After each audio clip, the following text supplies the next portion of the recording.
Hello friends, Anuradha Desai.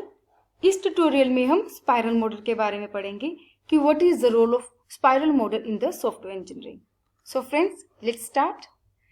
The spiral model was first invented by Barry Boehm in 1986। सबसे पहले बैरी Boehm ने इसको invent किया था 1986 में। तो फ्रेंड्स, स्पाइरल मॉडल हम कब यूज करते हैं और कहाँ पे यूज करते हैं और किन प्रोजेक्ट्स के लिए हमें इसको यूज करना चाहिए। जब भी हमारे पास लॉन्ग टर्म प्रोजेक्ट्स आते हैं, लाइक कोई एजुकेशन सिस्टम का प्रोजेक्ट है या कोई ऑर्गेनाइजेशन के लिए प्रोजेक्ट बनाना है। अब लॉन्ग टर्म प्रोजेक्ट है तो ऑब्वियसली रिक्वायरमेंट्स चेंज फ्रीक्वेंटली होते ही रहेंगे। Sometime clients are not sure what they want exactly. तो उन केसेस में जब हम एक चीज को बना के क्लाइंट को दिखाने के लिए बुलाते हैं तो नंबर ऑफ टाइम वो रिक्वायरमेंट चेंज होती ही होती है। नंबर ऑफ टाइम उसमें एक नई रिक्वायरमेंट आ जाती है। उन केसेस में हमारे पास रिस्क आने के चांसेस बहुत हाई होते हैं। तो स्पाइरल मॉडल हमें हेल्प करता है टू एनालाइज दिस रिस्क। यहाँ पे लिखा भी है, spiral model is more emphasize placed on the risk analysis. अब बैरी बोहम ने इसको 4 टाइप्स में डिवाइड किया था। मतलब स्पाइरल मॉडल में 4 फेजेस होंगे। सबसे पहले प्लानिंग फेज होगा, रिस्क फेज होगा, इंजीनियरिंग होगा और इवेल्युएशन होगी। जितने भी हम स्पाइरल मॉडल के साथ जो सॉफ्टवेयर बनाते हैं, हमारा जो प्रोजेक्ट स्टार्ट होता है वो डिजाइन फेज से स्टार्ट होता है और जो एंड होता है वो क्लाइंट की इवेल्युएशन के ऊपर डिपेंड करता है, तब खत्म होता है वो प्रोजेक्ट जाके। A software project rapidly passes through this phases and it's called the iteration. Spiral का मतलब ही आइट्रेशन है। मतलब हमारा project planning, risk, engineering, evaluation, फिर से क्लाइंट को दिखाया हमने, उन्होंने कुछ चेंज बोल दिया, फिर से हमारा project planning, risk, engineering, evaluation, इन सभी के बीच में एज आइट्रेशन घूमता ही रहता है जब तक क्लाइंट को अपनी रिक्वायरमेंट के अकॉर्डिंग हम प्रोजेक्ट नहीं बना के दे देते। चाहे उसको कितना भी टाइम लग जाए, लॉन्ग टर्म प्रोजेक्ट है, जितना भी टाइम लग जाए, तो हम मेन फोकस क्या करते हैं कि जो प्रोजेक्ट बना रहे हैं वो अकॉर्डिंग टू क्लाइंट की रिक्वायरमेंट में ही खत्म होना चाहिए। अब स्पाइरल मॉडल को हम किन प्रोजेक्ट बनाने के लिए यूज करते हैं। सबसे पहले मैंने आपको बता दिया कि जो स्पाइरल मॉडल है वो बहुत लॉन्ग टर्म प्रोजेक्ट के लिए यूज किया जाता है। अगर हम बहुत छोटे से प्रोजेक्ट को बना रहे हैं और स्पाइरल मॉडल को यूज कर रहे हैं तो it is totally wastage of time and money as well. क्योंकि स्पाइरल मॉडल में हमें बार बार क्लाइंट को कई बार बुलाना पड़ता है, दिखाना पड़ता है जो हमने बनाया है वो ठीक भी है या नहीं। मतलब उन प्रोजेक्ट्स के लिए जहाँ पे कई बार हमें भी लगता है कि प्रोजेक्ट की क्लैरिटी नहीं है, तो एक बार अकॉर्डिंग टू द क्लाइंट दिखा लेना चाहिए उनके कुछ चेंजेस तो नहीं है। उन केसेस में हम स्पाइरल मॉडल का यूज करते हैं। छोटे प्रोजेक्ट्स जिसमें हमें पता है कि इस साइट में, सॉफ्टवेयर में, या प्रोडक्ट में कि क्या बन के आएगा, तो उन केसेस में हम स्पाइरल मॉडल का यूज नहीं करते। We have a number of models in the software engineering, so we will go with those models. When the project is too large, तब हम स्पाइरल मॉडल को यूज करते हैं। When the software need continuous risk evaluation, जिसमें हमें पता है कि रिस्क evaluation होएगी, उस केस में हम स्पाइरल मॉडल को यूज करते हैं। Requirements are bit complicated and require continuously clarification. जब हमें पता है कि ये रिक्वायरमेंट कॉम्प्लिकेटेड है, हमें क्लाइंट से क्लैरिफिकेशन लेनी है, तो उन केसेस में हम स्पाइरल मॉडल को यूज करते हैं। Software require significant changes where enough time frame is there to get the end user feedback where releases are required to be frequent. उन केसेस में हम इसको यूज करते हैं स्पाइरल मॉडल को। तो फ्रेंड्स, सबसे पहले हम डिस्कस करते हैं, ये तो हमें पता चल गया कि स्पाइरल मॉडल कैसे काम करता है, किन प्रोजेक्ट को हम बनाने के लिए यूज करते हैं, लेकिन कैसे बनाते हैं, इसमें कौन कौन सा फेज हमारे पास होते हैं स्पाइरल मॉडल को बनाने के लिए। सबसे पहले हम बात करते हैं प्लानिंग।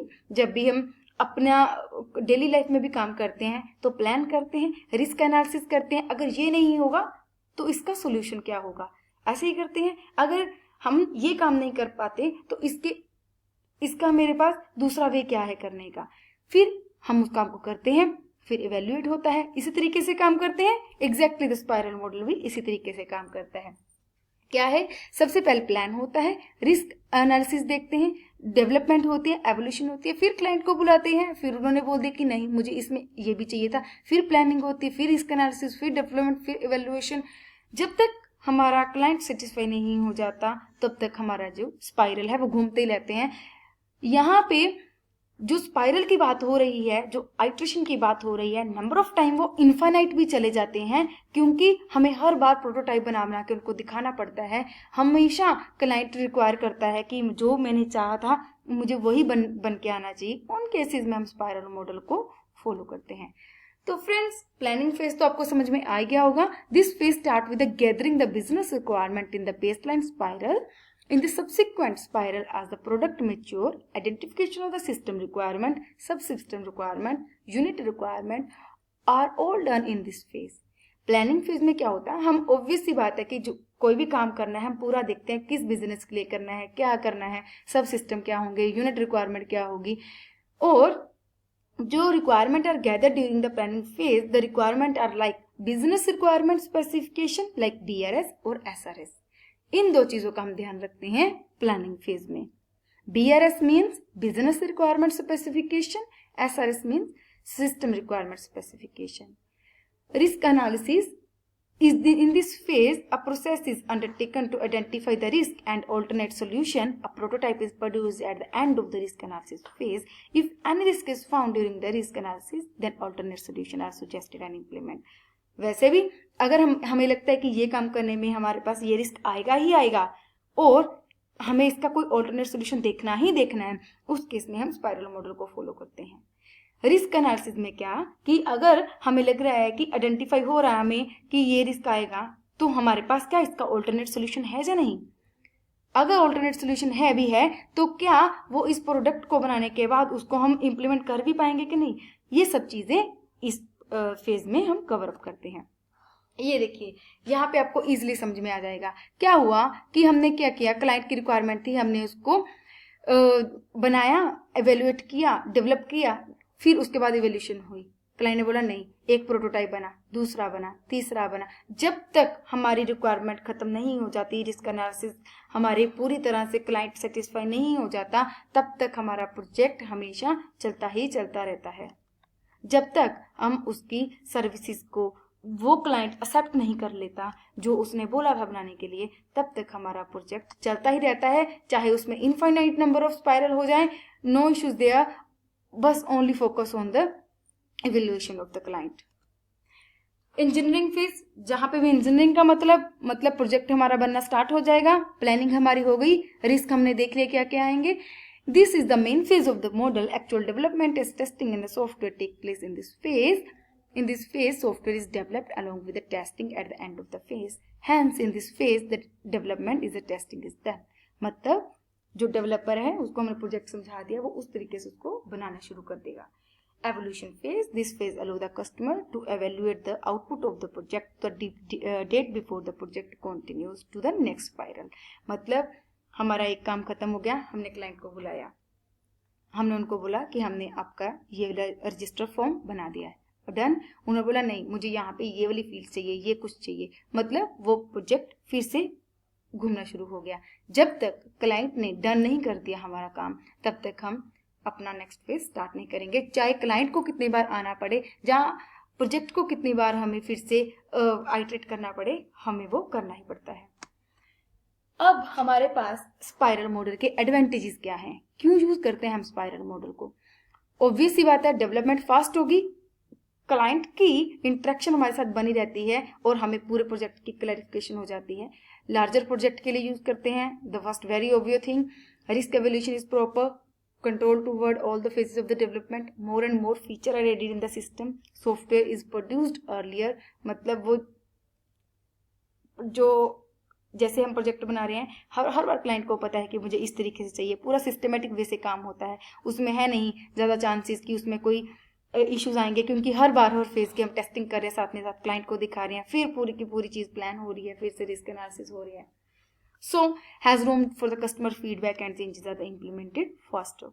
अब जहाँ पे इतने एडवांटेज हैं, ऑब्वियस सी बात है कुछ ना कुछ डिसएडवांटेज क्या होंगे.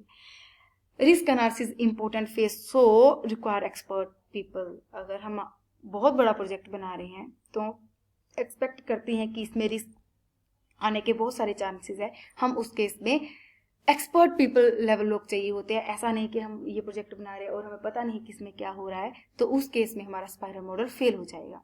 Is not beneficial for the small project. Small project है, मुझे पता है कि ये वाला प्रोजेक्ट 10-12 दिन में खत्म हो जाएगा, तो उस केस में स्पाइरल मॉडल की आई डोंट थिंक सो की जरूरत पड़ती है, और यूज करना भी नहीं चाहिए, क्योंकि इसमें हमें बार बार क्लाइंट को दिखाना पड़ेगा। So it is totally wastage of time. अगर मुझे पता है कि ये चीज बनानी है, क्लाइंट की यही रिक्वायरमेंट है, सो हम अदर मॉडल को यूज करेंगे। सॉफ्टवेयर इंजीनियरिंग में हमारे पास बहुत सारे अदर मॉडल्स हैं जो हम सॉफ्टवेयर बनाने के लिए यूज करते हैं।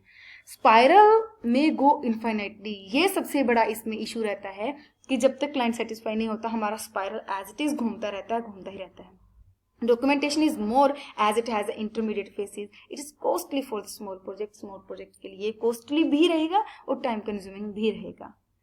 सो फ्रेंड्स, अभी हमने देखा कि स्पाइरल मॉडल होता क्या है।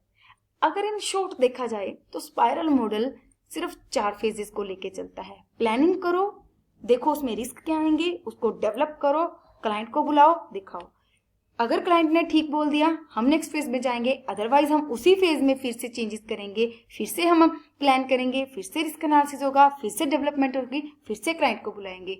ये सब चीजें घूमती रहती है जब तक क्लाइंट सेटिस्फाई नहीं हो जाता। और very obvious thing, spiral always used to build a long-term projects.